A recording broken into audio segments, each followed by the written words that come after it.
If you're planning a trip across the Atlantic to Europe, British Airways is usually one of the first options that pops up. I recently flew with them for the first time from Dulles to London Heathrow in June of 2026. I booked a main economy class ticket, which cost nearly $1,400 round trip, and this cabin ticket meant that the ticket was refundable, includes a checked bag, and gives you the option to choose your seat 24 hours before boarding. Some fun facts about British Airways is that they trace their roots all the way back to 1919 when they launched the world's first internationally scheduled flight between London and Paris. Fast forward to today, they carry over 46 million passengers a year across nearly 300 aircraft. Their go-to route is the transatlantic corridor, and the route between London Heathrow and New York JFK was the first single airline route in the entire world to pull in over $1 billion in revenue in a single year. Moving on to the airport experience, boarding at Dulles Airport was relatively structured. British Airways uses a strict group numbering system from Group 1 up to Group 9 for basic economy. It took me a couple of minutes from the time that my group number was called until I actually found my row and settled into my seat, so overall it was a pretty smooth process. Roughly 2 hours after hitting cruising altitude, the cabin crew served the main dinner.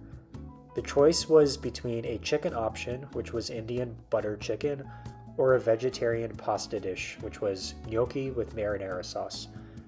Irrespective of the option, passengers were also given a collection of sides, including a small pasta salad, crackers, a dinner roll, a slice of cheesecake, and while not shown, a slice of cheese. During my flight back, the options were different. While the crackers and cheese were the same, instead of a pasta salad, they gave us a cabbage slaw, and instead of New York cheesecake, we were instead served a delicious red velvet pudding. The entree was also Indian themed, but this time it was a chicken tikka masala instead of butter chicken.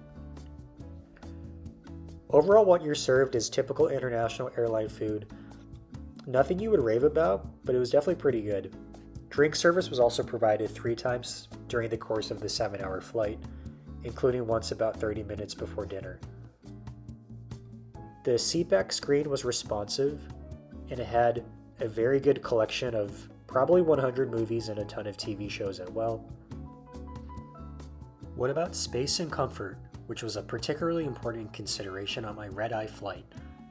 The seat pitch, which is the distance from the back of your seat to the one in front of you, is around 31 inches. At 6 feet tall, I had a couple of inches of clearance for my knees, which is standard for a lot of these transatlantic carriers. The seat width is a bit snug at 17 inches, but the adjustable headrests do a decent job of keeping your neck supported if you do try to sleep.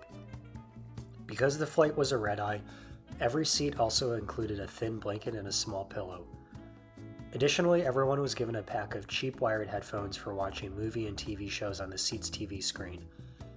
The biggest downside of the flight was that none of the chargers were working in my row, which made me think the problem could have been widespread throughout the plane. Wi-Fi was available on board, but it isn't free unless you're a member of the British Airways Club. However, if you're not a member, the messaging plans start at about £3 for an hour, which is about $4 US, and you do pay a little bit extra if you want the full flight access. Meanwhile, full streaming access runs you about £5 or $6 or $7 for a full hour and £18 for the entire flight. The best thing about the Wi-Fi to me is having the option to purchase it for part or entirety of the flight. When I've flown on other airlines, the only option was for purchasing Wi-Fi for the entirety of the flight, which sometimes feels like a waste if you only need to do something quick. Overall, I would rate my experience flying on British Airways as a solid A-. On the plus sides, the food was quite good, and the flight attendants were nice and attentive.